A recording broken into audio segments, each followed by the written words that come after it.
사랑하는 산보의 가족 여러분, 오늘 다시 이 강단에서 여러분을 만나 하나님의 말씀을 전하게 하심에 감사드립니다. 수요일 강단 여러분을 뵙고 있지만 또 이렇게 말씀의 강단에 서서 새롭게 여러분 앞에 말씀을 전하려고 하니 왠지 다시 떨립니다. 수요일과 주일이라는 그 무게감의 차이도 있겠고 요 아랫단과 윗단의 차이도 있겠으나 무엇보다 설교자가 하나님의 말씀을 하나님의 백성들에게 전한다라고 하는 그 뜨겁고 간절한 무게감이 오늘 저를 사뭇 다른 마음으로 이 강단에 세우시는 것 같습니다. 사랑하는 여러분, 지금 저희는 대신방의 기간을 보내고 있습니다. 지난주는 두 구역의 신방길을 순례하면서 마치 이 아랫단과 윗단의 차이만큼 정말로 예전에 느끼지 못했던 사뭇 다른 감동, 사뭇 다른 은혜를 체험한 주간이었습니다. 집집마다 순서를 정하고 신방단이 도착할 무렵 매우 반가워하시며 맞이해 주시는 그 모습이 그림으로 그리라고 해도 그려질 것 같습니다. 저는 이 대신방 기간에 제일 많이 체험하는 것이 하나 있습니다. 그게 뭐냐면 방석에 앉는 경험입니다. 딱히 좌식 생활을 하지 않기에 딱히 방석에 앉을 일이 없는 저에게 신방길에 우리를 맞아주시는 성도님들은 집에서 평소에 잘 쓰지 않으시는 두툼한 방석을 내어주시며 꼭 거기 앉으라라고 권해주십니다. 그만큼 반갑게, 그만큼 감격으로, 그만큼 기쁨으로 이 대신방의 걸음을 맞이해 주시는 것이지요. 그렇게 각 가정에 내어주신 방석에 곱게 앉아서 뜨거운 마음으로 그 가정에 주시는 하나님의 마음을 제 작은 가슴으로 받아들어 기도로 하나님 앞에 그 가정을 위해 중보합니다. 그럴 때는 제 가슴 속으로 화롯불 같은 것이 훅 들어오며 제 명치 끝까지 올라오는 경험을 해보기도 합니다. 신방을 받으시다가 갑자기 격정에 눈물을 흘리시곤 하시는데 그러면 여지없이 저와 목사님도 같이 웁니다.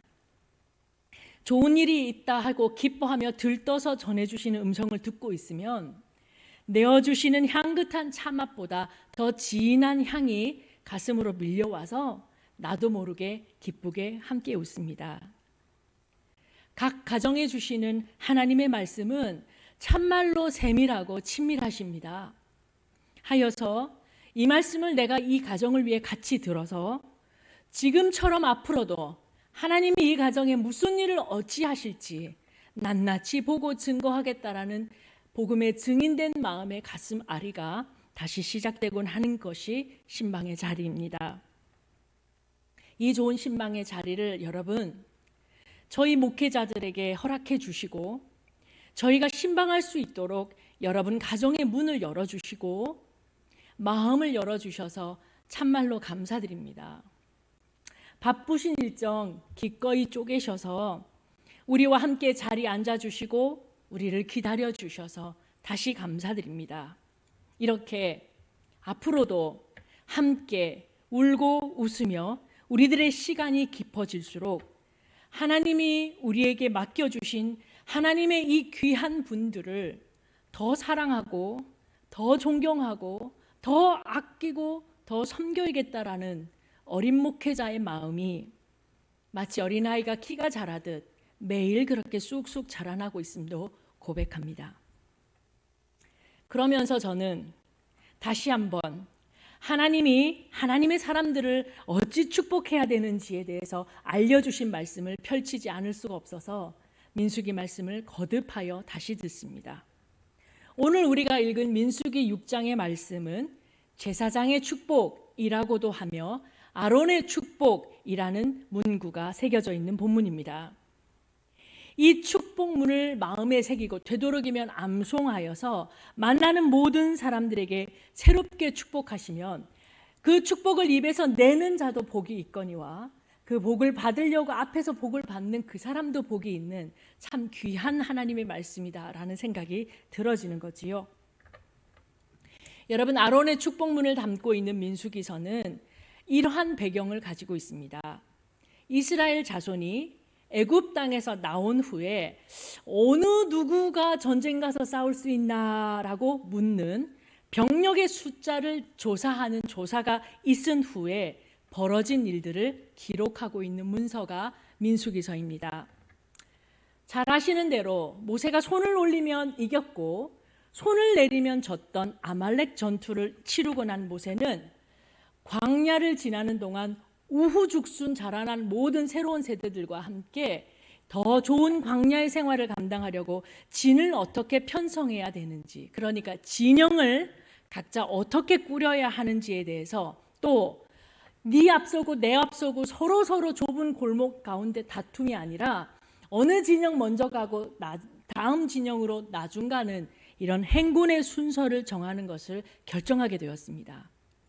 흩어지기 쉬운 그들을 호루라기 소리처럼 모아내는 힘은 성막에 있었습니다.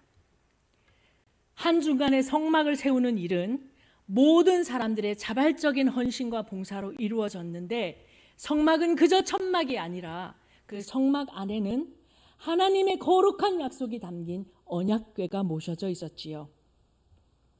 이 언약궤를 통하여 하나님의 백성들은 매일 하나님 앞에 언약 백성으로서 자신을 갱신하고 섭니다. 그리고 이것들을 맡아 봉사를 직임할 사람들로 레위인을 구별하여 세우시고, 그리고 나서 이 레위인들 가운데서 오늘 우리가 읽은 제사장의 축복을 직접 반드시 축복해야 될 레위인들 가운데서 제사장을 세우시게 되는 그런 배경을 갖고 있습니다. 유대 광야를 다녀본 적이 있는데요, 유대 광야에서는 그 어떤 사람이라도 살기가 어려울 정도로 매우 척박한 땅입니다.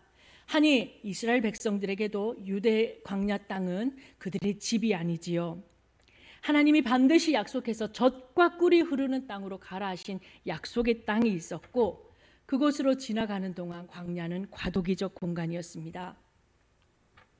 천막을 쳤다 접는 일이 쉽지는 않았겠으나 젖먹이에서부터 걸음마쟁이까지 앉아라 서라 하는 일이 쉬운 일은 아니었겠으나 이스라엘 진은 늘 움직여야만 했었고, 그 진 가운데를 깨끗하게 하는 일은 이 공동체 전체의 생사가 걸린 일과 다름이 아니었습니다. 하여서 민수기 5장과 6장은 이 진영을 깨끗하게 하는 일에 관한 이야기를 담고 있습니다. 그러니까 다이소 가서 소세할 수 있는 모든 도구를 사서 쓸고 닦는 청소와 방역의 문제를 말씀드리는 게 아닙니다. 한 공동체를 더럽히고 허물 수 있는 그런 일들을 사전에 미연에 방지하겠다라는 하나님의 엄격한 율법이 담겨져 있습니다. 부정한 사람을 어떻게 다루어야 하는지, 자기 잘못을 저지르고도 가만히 앉아있는 저 사람들은 공동체 안에 분명히 해를 끼칠 게 분명한데 그들을 어떻게 다뤄야 될지, 간음을 저지르고도 입 싹 닫고 앉아있는 사람들은 어떻게 처리해야 할지, 이런 모든 징계와 계율들이 세세히 기록되어 있는 민수기 5장과 6장을 우리가 보고 있는 것입니다. 부정하다라는 말이 우리 오늘날 사는 우리에겐 조금 거리낄 수 있습니다. 그러나 성경의 고대 시대는 늘 정결과 부정의 문제를 예민하게 다루고 있습니다. 특별히 피부병이라든지 신체적으로 유출병이라든지 내지는 사체를 만지는 일들은 분명 옳지 않은 감염을 경로를 통해 공동체 전체를 망하게 하는 일이 될 것이기 때문에 그들은 반드시 격리해야 된다라는 율법을 아예 새겨놓지 않으실 수가 없었던 거지요. 여러분, 우리가 팬데믹 상황, 코로나 상황을 지내면서 내 몸에 증세가 없어도 반드시 일주일을 가족 안에서라도 격리해야 됐다라는 경험을 떠올려 보신다면 그다지 낯선 일도 아닐 것입니다. 여기서 한 가지 주목할 일이 있습니다. 이스라엘의 진영을 깨끗하게 하는 일에 한 가지 주목할 것은 남에게 손해를 끼친 사람들에 대해서 하나님이 매우 엄격하게 따지십니다. 그리하여 피해자에게 손해보게 했던 원금은 물론이거니와 배상, 그러니까 배를 더하여 그것들을 보상해 낸다라든지 해야 되는 부분에 대해서 하나님이 결코 물렁하게 넘어가시지 않는다는 것입니다. 억울한 피해자가 생기면 그의 그 억울한 눈물이 반드시 마치 몸의 유출병처럼, 마치 감염의 경로를 알 수 없는 세균처럼 그 공동체를 망하게 할 것이라는 걸 우리 하나님께서 깊이 침잠하신 것 같습니다. 만약에 피해자가 죽고 없고 그에게 마땅히 배상할 것은 있으나 배상금을 받아갈 친척이 없을 때는 율법에 보니 제사장에게 그 보상액을 지불하라라고 하고 계십니다. 이웃에게 저지른 죄는 공동체 전체의 건강과 안전을 위협하는 매우 나쁜 일이기 때문에, 또 하나님께 지은 죄로 동급으로 여기셨기 때문에 이런 엄격한 율법이 작동한 것 같습니다. 이렇게 진영을 깨끗이 청소하는 일, 다시 말씀드리지만 소재하고 닦아내는 이런 청소와 방역의 일이 아니라 진영을 어떻게 건강하게 해야 할지에 관한 염려를 갖고 기록된 율법의 끝에서 우리는 오늘 아론의 축복을 대면하는 것입니다. 24절과 26절, 24, 25, 26 단 석 절로 만들어진 이 축복문은 간결하지만 읽을수록 아름답고 매우 심오합니다. 그리고 이 본문을 공부하면서 여태 몰랐던 한 가지를 깨닫게 됐는데요. 참 흥미로운 것이요. 이 본문을 이루는 히브리서의 글자에 주목하게 되었습니다. 먼저 24절 보시면은 여호와는 내게 복을 주고 너를 지키시기를 원하며 라고 한글말로는 구성이 그렇게 되어 있는데요.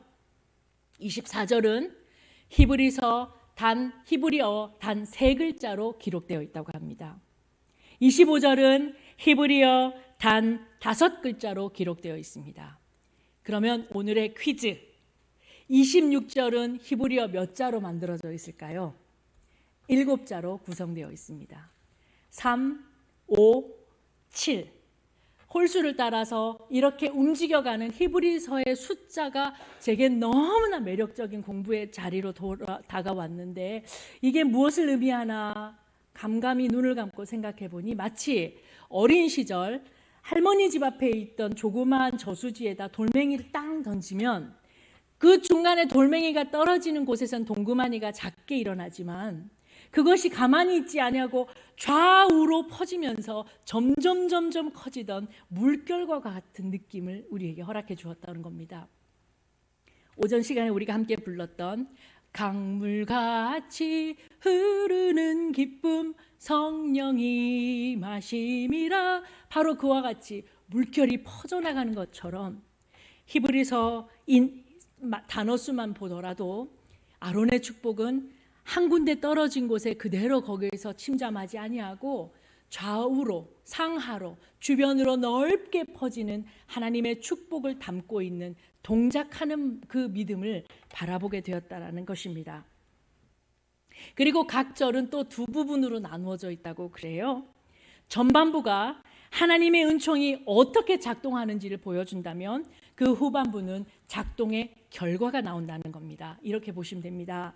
24절에 먼저 보시면 여호와가 내게 복을 주시면, 결과가 어떻게 되냐면 하나님이 너를 지켜주시게 되는 것이고, 25절에 여호와가 그의 얼굴을 들어 여러분을 향하여 비추시면 하나님이 너에게 은혜를 베푸시는 것이 되는 것이고, 26절에 여호와가 그 얼굴을 내게로 향하여 들게 되시면 그에게는 평강한 열매가 맺히게 된다라는 그 이야기가 구성되어 있다라는 얘기도 제겐 참 은혜가 되었습니다. 이렇듯 제사장이 앉아서 성만만 지키고 있는 것이 아니라 제사장의 중요한 직무 중에 하나는 하나님의 백성들을 축복하는 것이었습니다.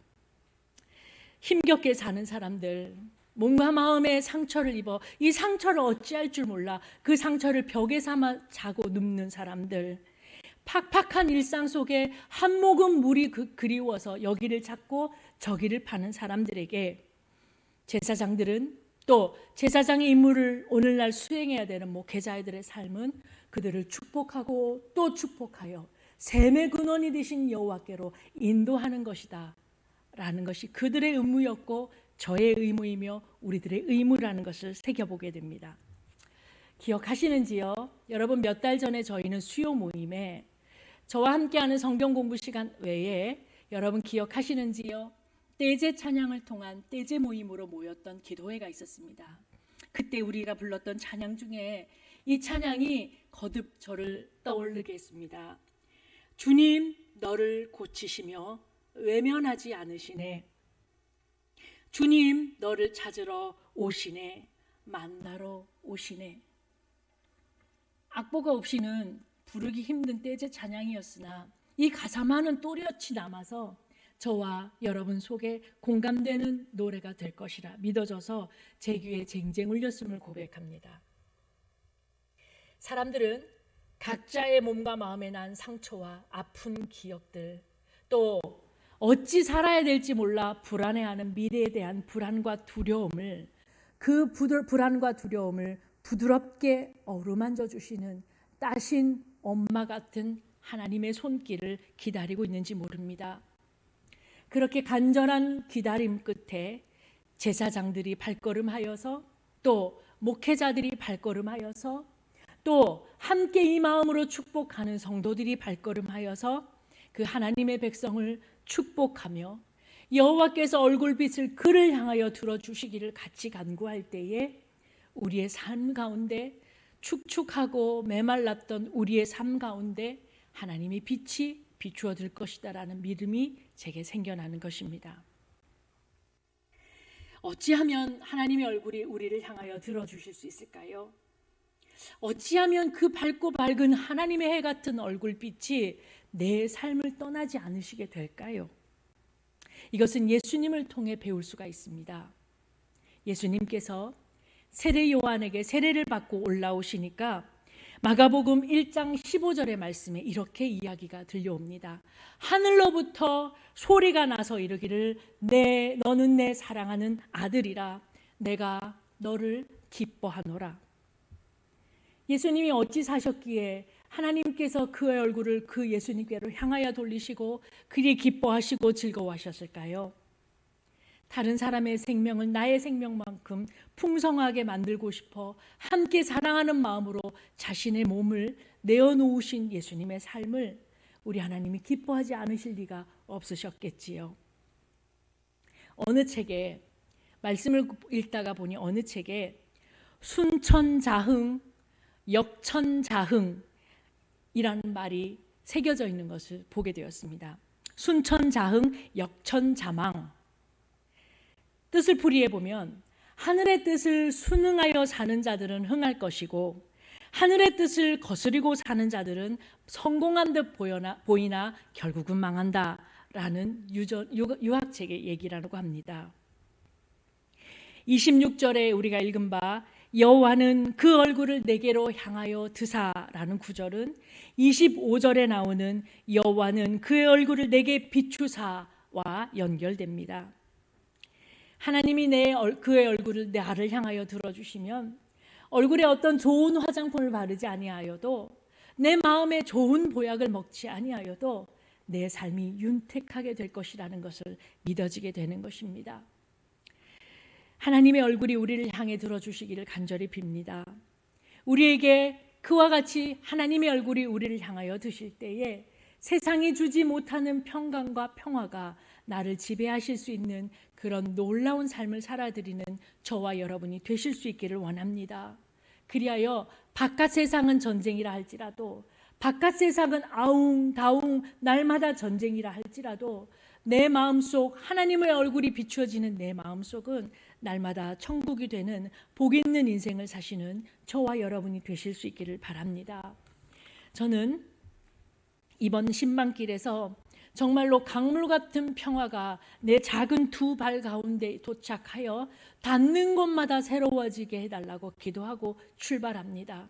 그리고 이렇게 축복하라 하신 그 말씀을 마음에 새겨서 우리는 비록 육신을 입어 그 가정에 오래 머물지 아니하고 곧 떠나가나 우리가 도착하게 하신 여호와의 평강이 이 가정을 떠나지 않아서 낮에 졸지도 않으시고 밤에 주무시지도 않으시며 내 사랑하시는, 아니 하나님이 사랑하시는 우리 성도님들을 지켜주실 수 있기를 간절히 중보하는 마음으로 신망의 운동화 끈을 동여맵니다. 그러니 사랑하는 여러분, 이 길을, 이 신방을 사모하여 주십시오. 어느 때보다 더 간절한 마음으로 여러분을 놓고 기도하고 말씀을 나눌 때에 그 말씀을 뚜벅뚜벅 일어서는 지팡이 삼으셔서 세상은 전쟁이라 할지라도, 세상은 매일 싸움이라 할지라도 내 안에 여호와의 얼굴빛이 비추어지는 평강한 삶을 노래하며 사시다가 마치 닿는 곳마다 새로워지는 물결처럼 여러분 안에 있는 평강이 여러분의 손끝을 향하여 흘러 닿는 곳마다 새로워져서 여러분을 만나는 이웃들도 복을 얻는 역사가 여러분의 가정에서 이루어지도록 그렇게 기도하며 기다려 주십시오. 저와 여러분이 이와 같은 축복의 통로가 되기를 주님의 이름으로 간절히 축복합니다. 함께 기도하시겠습니다. 사랑의 하나님, 너희는 이렇게 축복하라 하신 말씀처럼 여호와의 얼굴빛이 우리를 향하여 드사 우리를 지키시며 우리에게 은혜 베푸시며 복을 허락하여 주시기를 간절히 빌고 원합니다.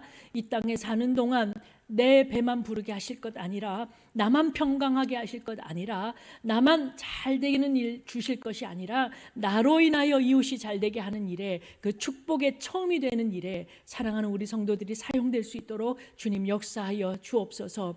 가르쳐 주신 대로 이렇게 축복하기 원합니다. 이 축복이 서로를 축복하는 축복이 되어서 또 다른 놀라운 하나님의 세계를, 하나님의 역사를, 하나님의 나라를 우리 가운데 이룰 수 있도록 역사하여 주옵소서. 예수님의 이름으로 기도합니다. 아멘.